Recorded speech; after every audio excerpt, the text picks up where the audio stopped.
नमस्कार। नर्मदे हर। महात्मा फोदला गार्दिया पावरा शूलपाणी की झाड़ी में 35 साल से परिक्रमावासियों की अविरत यथाशक्ति सेवा करते रहे। उनके अंतिम समय में उन्होंने ऐसी इच्छा व्यक्त करी थी कि उनकी यह सेवा आगे शुरू रहे। इसी कारण उन्हीं के घर से एक छोटे से प्रशाला का प्रारंभ हुआ। प्रशाला में आसपास के लगभग 9 किलोमीटर क्षेत्र के आदिवासी बच्चे पैदल चल के आते थे और यह स्कूल चलने लगा। लेकिन इस प्रशाला के चलाने में कुछ समस्याएं थी। उसमें से सबसे प्रमुख समस्या थी कि यहाँ पे अंधेरा था। बच्चे दिन भर अंधेरे में बैठ के अध्ययन करते थे। फिर भी इस समस्या को उपलब्धि मानकर प्रशाला चलती रही। इस कार्य में बहुत से नर्मदा भक्त, रेवा भक्त धीरे धीरे जुड़ते गए और इस कार्य की प्रशंसा उन्होंने करी और अपने शक्ति अनुरूप, अपनी इच्छा अनुरूप वह इस कार्य में अपना हाथ बटाते गए। आज भी यह शाला बहुत अच्छी तरह से चल रही है। लेकिन यहाँ का जो समस्या था कि घर में जो अंधेरा था, क्योंकि इस पूरे क्षेत्र में आज भी बिजली उपलब्ध नहीं है, इसलिए दिन में जो भोजन प्रसादी बच्चे करते थे वो भी अंधेरे में होती थी। यहाँ की और एक समस्या थी जल की। उसका निवारण हमने यहाँ पे कुएं खोद के कर दिया। कुआं खोद के हाथ से कुआं बांधा गया और उन कुओं में बहुत अच्छी तरह से पानी का बहाव आने लगा। नर्मदा मैया की कृपा से ये सारों कुएं बहुत अच्छी तरह से पानी से भर गए। आप देख सकते हैं कि धावड़ी नदी में यह कुआं किस प्रकार से खोदा गया था। आज के तारीख में अगर देखा जाए तो इस कुएं में इतना पानी भरा हुआ है जो दिन भर अपने पेड़ों को चलते रहता है। यहाँ पे नर्मदा माई देवराई के नाम से बहुत सारे पेड़ लगाए गए। इन पेड़ों को सौर मोटर के माध्यम से इन्हीं कुओं का पानी दिया जाता था और दिन भर यह पानी आज भी इन कुओं को, पेड़ों को दिया जाता है। बहुत अच्छी तरह से जल की मात्रा इस कुओं में है। यहाँ पे लकड़ी कम प्रयोग करी जाए, इस हिसाब से हमने गोबर गैस का भी प्रावधान किया और गोबर गैस भी बहुत अच्छी तरह से यहाँ पे चल रहा है। आप देख सकते हैं कि गैस का प्रेशर कितना अच्छा आता है। तो यहाँ की एक एक समस्या निवारण होती जा रही थी। जल की समस्या निवारण हुई, गोबर गैस की समस्या, मतलब लकड़ी की समस्या गोबर गैस के माध्यम से निवारण हुई। लेकिन फिर भी बिजली की जो समस्या है, यहाँ पे बिजली ना होने के कारण बहुत सी चीज़ें हम कर नहीं पा रहे थे, वह समस्या कायम थी। शूलपाणी की झाड़ी में जो आदिवासी लोग हैं वो अपना जीवन अंधेरे में रहने के हिसाब से ढाल चुके हैं। आप देख सकते हैं किस तरह अंधेरे में इनका जीवन चलता है।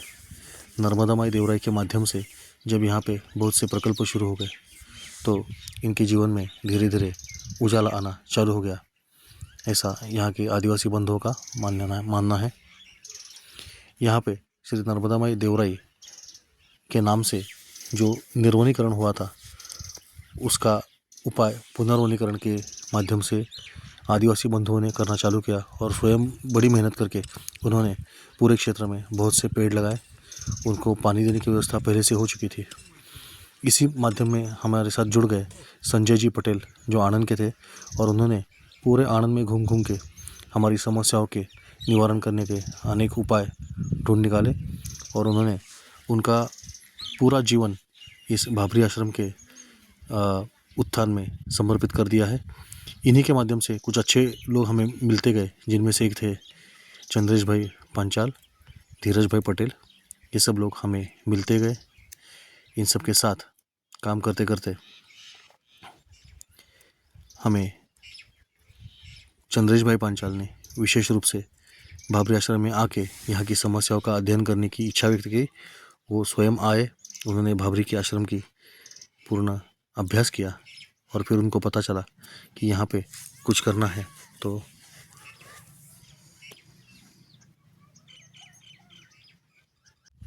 अपनी दिवंगत पत्नी सौभाग्यवती सुधा चंद्रकांत पांचाल, इनके स्मृति में कुछ किया जाए, यह इच्छा व्यक्त करके उन्होंने उनकी बेटी हिरल, विश्वा और उनके बेटे प्रतीक, इन सब से चर्चा करके यह निर्णय लिया कि उनकी पत्नी के स्मृति में भाभरी आश्रम में जो भी समस्याएं हैं उनके निवारण के लिए कुछ तो हम करेंगे। और कनाडा में और विदेश में रहने वाले अपने बच्चों के मदद से स्वयं चंद्रेश भाई पांचाल जी ने भाबरी आश्रम में आके वहाँ रह के वहाँ की समस्याओं का पूरी तरह से अध्ययन करके यह निर्णय लिया कि यहाँ पे एक इन्वर्टर सिस्टम बिठाया जाएगा और सौभाग्यवती सुधा जी के स्मृति में यह इन्वर्टर सिस्टम आने वाले सभी परिक्रमावासियों को और विद्यार्थियों को उजागर करता रहेगा। दरमियान मंगा भाई ने यानी संजय भाई पटेल ने अपने आश्रम के लिए ट्रैक्टर भी दान कर दिया। इस ट्रैक्टर के माध्यम से पेड़ों को पानी देने की व्यवस्था लग गई और नर्मदा माई देवराई के और परिक्रमा मार्ग में लगे हुए जितने भी पेड़ है वृक्ष है उनको पानी देने का काम यह छोटूराम नाम का ट्रैक्टर अविरत कर रहा है। अब यहाँ की जो बिजली की समस्या थी उसके निवारण के लिए धीरज भाई पटेल इन्होंने अपना दिमाग लगाया और उन्होंने बहुत ही अच्छी तरह से एक लिथियम आयन की बैटरी हमें बना के दे दी। इस बैटरी की विशेषता यह है कि इसका चार्जिंग साइकिल अच्छा होता है। बहुत अच्छी ताकत वाली यह बैटरी उन्होंने अपने बेटे अर्पित के साथ स्वयं बनाई।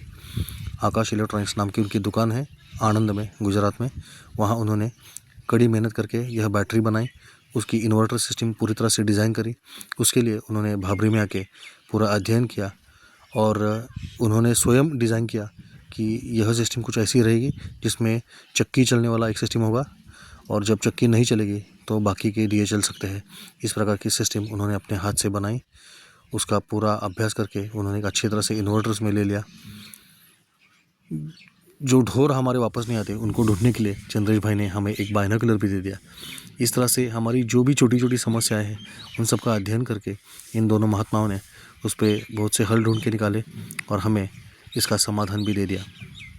आज भी जब शाम को हमारे जानवर वापस नहीं आते तो इस बाइनोकुलर की सहायता से बच्चे उन्हें ढूंढ लेते हैं और वापस लाके हमारे गोटे में गौशाला में बांध देते हैं। तो इस प्रकार से इन लोगों की एक अद्भुत सेवा नर्मदा मैया के चरणों में प्राप्त होती रही। ये आनंद इलेक्ट्रॉनिक्स दुकान है, आनंद की आकाश इलेक्ट्रॉनिक्स की दुकान है। यहाँ पे जो गाड़ी लगी है रास्ते में तो पार्किंग के झगड़े से हमारा पहचान हुआ था। आप सोच सकते हैं कि नर्मदा माई की लीला कितनी अद्भुत है। यहाँ गाड़ी क्यों लगाई, ऐसा झगड़ा करने के लिए पांचाल भाई अंदर आए थे और वो आज पूरी तरह से अपने नर्मदा पावरा युवा सेवाश्रम और विद्या मंदिर के कार्य में जुड़ गए हैं। नर्मदा की लीला बहुत अद्भुत है। ये अर्पित है जिन्होंने अपना पूरा ज्ञान लगा के हमारे लिए ये सिस्टम बनाई। केवल ये सिस्टम बना के ये दोनों बाप बेटा रुके नहीं, तो उन्होंने एक बहुत बढ़िया सिस्टम हमें बना के दी और वो थी मोबाइल चार्जिंग की सुविधा। पूरे शूलपाणी की झाड़ी में मोबाइल चार्जिंग की सुविधा उपलब्ध नहीं है क्योंकि बिजली नहीं है। तो इन्होंने बहुत अच्छी तरह से एक ऐसा यंत्र बनाया जिससे बहुत गति से मोबाइल चार्ज हो सकते हैं।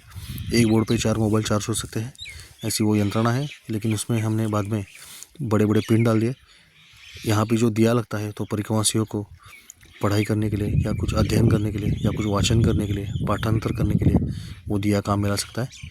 इसी सोच से उन्होंने दिया और दूसरी तरफ ये चार्जिंग की सुविधा, इस प्रकार से एक अद्भुत यंत्रणा बना के भाबरी के आश्रम में लगाने के लिए उसको खास तरीके से डिज़ाइन किया। उपलब्ध ज्ञान का इस प्रकार से उपयोग करना और उसको हकीकत में लाना, यह बहुत विरला उदाहरण होता है जो इन पिता पुत्र ने प्रस्तावित कर दिया। इनके पीछे खंभीरता से चंद्रेश भाई पांचाल खड़े रहे। इनको इस संशोधन कार्य में जितना भी पैसा लगा वो सब निधि चंद्रेश भाई पांचाल इन्होंने स्वयं और उनके बच्चों ने स्वयं खड़ा कर दिया और बहुत अच्छी तरह से यह मोबाइल चार्जिंग की सुविधा और जो इन्वर्टर की बैटरी बनी थी, यह बैटरी, ये दोनों अच्छी तरह से बन गए। अब समस्या इतनी ही थी कि यह सब भारी सामान ला के भाबरी में उसको बिठाना था।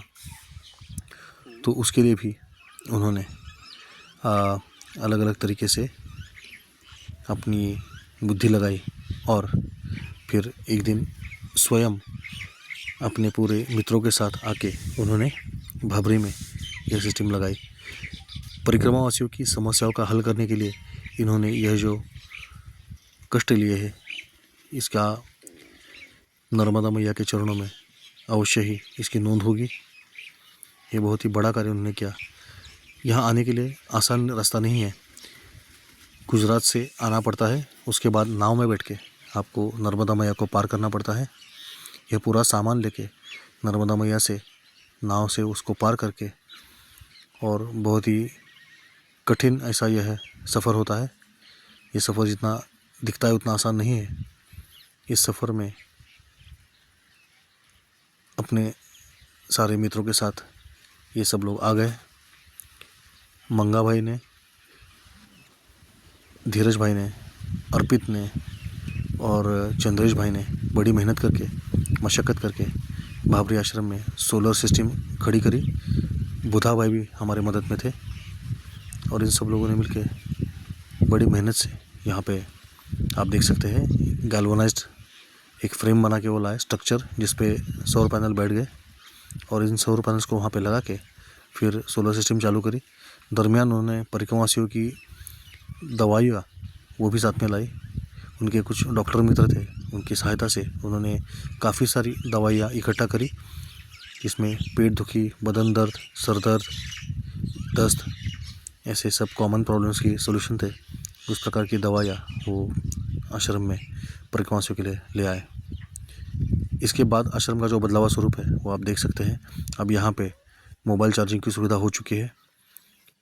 इस मोबाइल चार्जिंग की सुविधा का लाभ अभी जितने भी परिक्रमावासी आ रहे हैं वो ले रहे हैं, और जिन्होंने ये सिस्टम बिठाई उनको दुआएं दे रहे हैं। अर्पित और धीरज भाई का इसमें विशेष योगदान है। इन्होंने अपना संशोधन, आपने इस प्रकार का चार्जिंग पॉइंट कहीं देखा नहीं होगा जिसमें आप मोबाइल भी चार्ज कर सकते हैं और दिया भी जला सकते हैं, और ये सब 24 वोल्ट पे चलता है। और इस 24 वोल्ट पे आईफोन से लेके, नॉर्मल फ़ोन से लेके सी टाइप का कोई भी फ़ोन चार्ज हो सकता है। एक साथ एक ही पॉइंट में 12 मोबाइल चार्ज करने की सुविधा इसमें है, और ऐसे 4 पॉइंट उन्होंने लगाए। तो ये बहुत ही अच्छी उपलब्धि अपने रीवा सेवाश्रम, नर्मदा पावरा रीवा सेवाश्रम में, भाबरी आश्रम में, धावड़ीपाड़ा आश्रम में उपलब्ध हुई है। इसके लिए इन सभी महानुभावों के मन से धन्यवाद करना इतना ही मेरे हाथ में बचता है। अब इस क्षेत्र को आप अगर देखेंगे तो ये पहले से बहुत ही सुधर चुका है, बहुत ही बदल चुका है। यहाँ पे अभी अंधेरा नहीं है। यहाँ पे आप जब भी आते हो तो आपको आपका मोबाइल चार्ज करने की सुविधा उपलब्ध होती है। चंद्रेश भाई पांचाल और मंगा भाई यानी संजय जी पटेल, इनकी मेहनत से आप देख सकते हैं कितनी सुंदर तरह से अभी परिक्रमावासियों का ये निवास स्थान बन चुका है। परिक्रमावासियों के निवास के लिए जो व्यवस्था है, उसके साथ ही उनका स्वागत करने के लिए संजय भाई पटेल इन्होंने लगाए हुए फूल आपका स्वागत करते हैं। बहुत ही अच्छी तरह से उन्होंने ये फूल सजाए, खुद आके लगाए। उसके संरक्षण के लिए यहाँ पे जालियाँ लगाई। आप देख सकते हैं यहाँ पे गेंदा के फूल है, चांदनी के फूल है और कश्मीरी गुलाब भी लगा हुआ है। इन सब फूलों के साथ साथ यहाँ पे अभी जल की पर्याप्त व्यवस्था है। उसके साथ ही परिक्रमावासियों को ठंड ना लगे, उसके बिंदु के कारण उनके बिस्तर गीले ना हो, इसलिए अंतर्राष्ट्रीय क्वालिटी का शेड नेट लगा के और अंदर दिए जला के एक सुंदर सा शामियाना खड़ा किया गया है।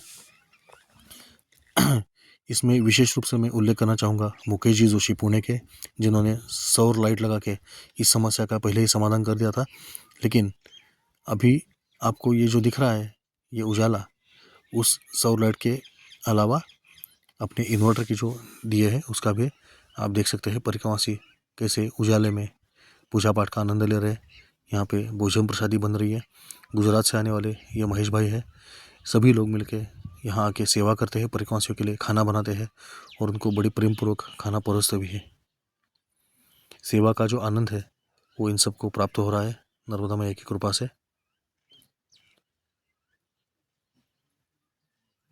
अब ये जो सिस्टम है ये बहुत अच्छी तरह से बन चुका है। आप देख सकते हैं इसमें एक इन्वर्टर है जो 230 वोल्ट का आउटपुट देता है। इसके साथ लगी हुई ये बैटरी है, और इस बैटरी के साथ साथ एक कंट्रोल पैनल लगा हुआ है जिसमें बाहर का कंट्रोल, और अगर चक्की चलानी, घर घंटी चलानी हो तो उस चक्की का भी कंट्रोल उसमें अलग से दिया हुआ है। इसको एक अलग से इन्वर्टर आता है जो सोलर पैनल से इसको चार्ज करता है, और बैटरी कितना % चल रहा है वो भी हम इसमें देख सकते हैं। ऐसे बहुत ही सुंदर और बढ़िया सिस्टम चंद्रेश भाई पांचाल इन्होंने अपनी पत्नी सुधा जी, इनके स्मृति के लिए भाबरी आश्रम को दान करी है। इसके लिए उन्होंने जो कष्ट उठाए हैं, इसके लिए उन्होंने जो मेहनत ली है, इसके लिए नर्मदा मैया के प्रति मैं हमेशा ऐसी प्रार्थना करूँगा कि इनको आप लंबी आयु दो, लंबा आरोग्य प्रदान करें। धीरज भाई और उनके बेटे ने भी बहुत कष्ट में इनको मदद करी है। इन सब महानुभावों ने भाबरी आश्रम में आने के लिए कितनी मेहनत करी है, ये अगर आपको देखना है तो आप इस वीडियो के माध्यम से देख सकते हैं। अपनी जान जोखिम में डालकर उन्होंने कभी नाव से, तो कभी गाड़ी से, तो कभी जीप के ऊपर बैठ के ऐसा प्रवास किया और भाबरी तक को पहुँचे। जो महानुभाव भाबरी आश्रम में आ चुके हैं उनको पता होगा कि भाबरी आश्रम में आना यह कितना मुश्किल होता है। आप देख सकते हैं कि यहाँ के रास्ते अभी भी कच्चे हैं, तो यहाँ पे आने के लिए सर्वसामान्य गाड़ी आ नहीं सकती। अच्छी ताकत वाली जीप जैसी गाड़ियाँ ही यहाँ पे आ सकती है। आप देख सकते हैं ऊपर सब गुजरात के भक्त बैठे हुए हैं और पीछे स्वयं चंद्रेश भाई लटके हुए हैं। इस तरह से अपनी जान जोखिम में डालकर उन्होंने आदिवासी भाइयों के उत्थान के लिए, आदिवासी बच्चों के सेहत के लिए, उनकी तबीयत के लिए, उनकी शिक्षण के लिए जो कुछ भी करा है वो काफ़ी सराहनीय कार्य है।